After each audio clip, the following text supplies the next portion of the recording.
These two attachment styles enable each other's insecurities, and in this video, we're going to talk about how that happens. So if you're new to attachment theory, there's four main attachment styles. There's the secure attachment style. That's what we all strive for. That's what we all want, a secure attachment style. And there's the other three are insecure. There's the anxious preoccupied. It's called the anxious preoccupied because someone with this attachment style is preoccupied with a relationship or the idea of a relationship. And then there's the avoidant attachment styles, the dismissive avoidant and the fearful avoidant. That the fearful avoidant is disorganized because it's kind of a mix of both. It has traits of the anxious and the dismissive.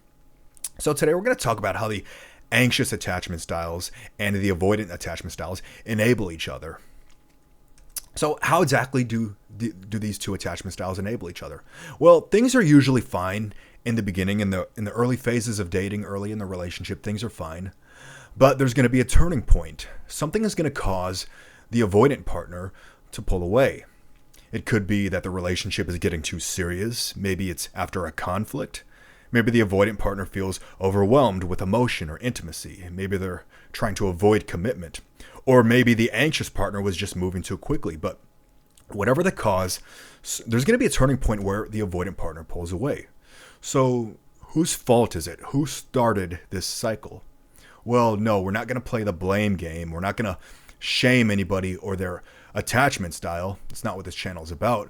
We're here to learn and understand our attachment style and other attachment styles so that we can all work towards a secure attachment style.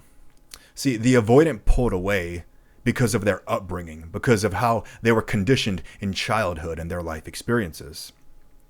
Even if you think it was a result of conflict in your relationship, the avoidant pulled away because of their upbringing, what was conditioned on them.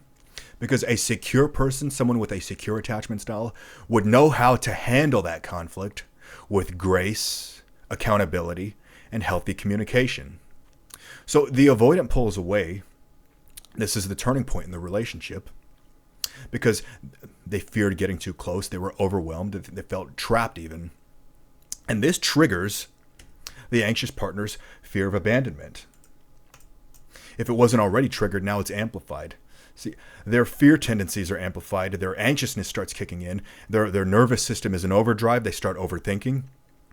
And this is where the over-pursuing starts. And if you have an anxious attachment style, you understand this feeling.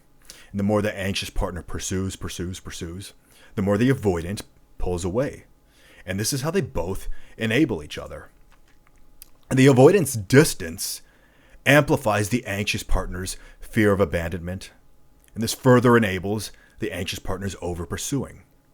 The anxious partner's over-pursuing amplifies the avoidance need for hyper-independence. See, emotional independence is healthy, but emotional hyper-independence is an insecurity. And this is something that people with an avoidant attachment style struggle with. They have hyper-independence. So the over-pursuing enables the distancing. The distancing enables the over-pursuing. And I think this all stems from a fear of abandonment on both sides. See, both of these attachment styles, the anxious attachment style, the avoidant attachment style, they both have a fear of abandonment. But they each deal with this fear in different ways. With the anxious attachment style, this fear of abandonment, it's much more obvious with their tendencies, with the neediness, the need for constant reassurance, the over-pursuing. It's much more associated with their attachment style. But the avoidant attachment style also has a fear of abandonment. They just handle it differently. When they have a fear of abandonment, they tend to create distance. They see the possibility of abandonment as a threat that they need to keep a safe distance from, so they'll pull away. So this is how these two partners are enabling each other with their insecurities, and this happens when their insecurities go unchecked.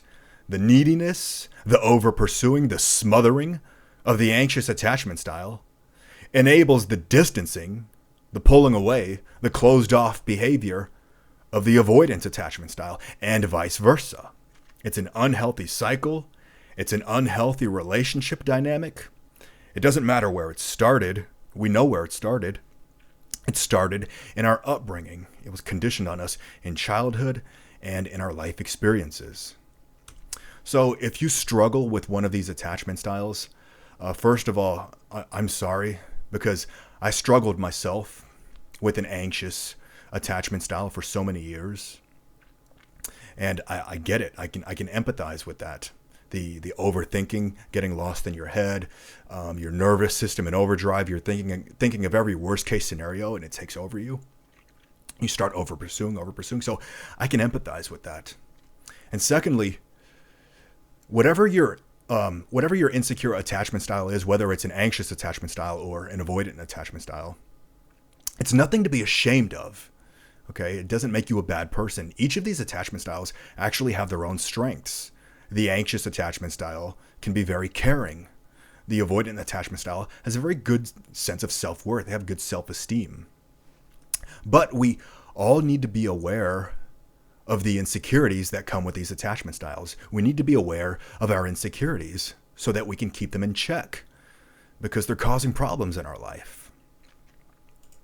So I hope this video gives some self-awareness about these attachment styles and how they enable each other when they get involved with each other, so that, again, we can work on these insecurities so that we can all strive and work towards a secure attachment style, secure in ourselves and secure in our relationships. That's what we all want. So I hope I brought some good into your life today. If so, please like and subscribe, and please share your thoughts and comments and your ideas in the comment section. I really love reading everybody's stories and experiences. It's been great interacting with everybody. So please share your thoughts and ideas in the comment section. And if you think this video might help somebody, then please share it with them. And I talk more about, despite these attachment styles enabling each other's insecurities, I do talk more about how they can actually heal each other. The avoidant and the anxious attachment style. These two attachment styles can actually heal each other if they're both willing to put in the work. And I talk more about that in this video right here. So please check that out. Until next time, you take care, and I'll see you in the next.